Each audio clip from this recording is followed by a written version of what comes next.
Financer la santé reproductive, un impératif pour sauver des vies en Mauritanie. Ce jeudi 26 février 2026, à l'hôtel Azalaï de Nouakchott, journalistes, experts et acteurs de la société civile se sont réunis autour d'un enjeu crucial, le financement de la santé reproductive et de la planification familiale en Mauritanie.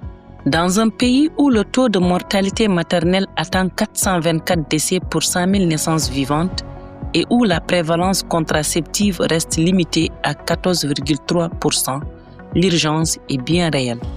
Face à ces indicateurs alarmants, l'objectif est clair, réduire la mortalité maternelle à moins de 70 décès pour 100 000 naissances vivantes d'ici 2030, conformément aux engagements de l'Organisation des Nations Unies et aux objectifs du développement durable. Mais une question essentielle demeure. Qui finance la santé de la reproduction et la planification familiale en Mauritanie?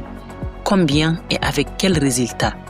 Aujourd'hui, le financement repose majoritairement sur des partenaires extérieurs, une situation fragile où le moindre retrait peut compromettre des années d'efforts. Il est donc temps de passer d'un financement basé sur les intentions à un financement basé sur les résultats. Chaque ouguiya investi doit se traduire par moins de décès maternels, moins de grossesses précoces et moins de ruptures de stock contraceptifs, a signalé Mme Zeynabou Taleb Moussa. Lors du panel consacré au programme d'appui à la santé reproductive et la planification familiale, Dr Boutou, chef du programme santé de la reproduction au bureau de l'UNFPA en Mauritanie, a rappelé l'engagement constant de l'UNFPA aux côtés du ministère de la Santé et des communautés, tout en soulignant l'importance d'une mobilisation accrue des ressources nationales et du secteur privé.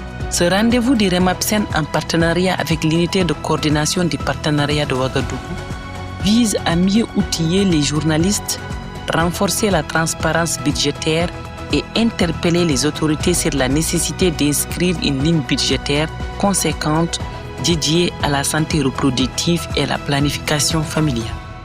Parce que la santé reproductive n'est pas une dépense, c'est un investissement pour la vie, pour les femmes, pour les jeunes et pour l'avenir de la Mauritanie.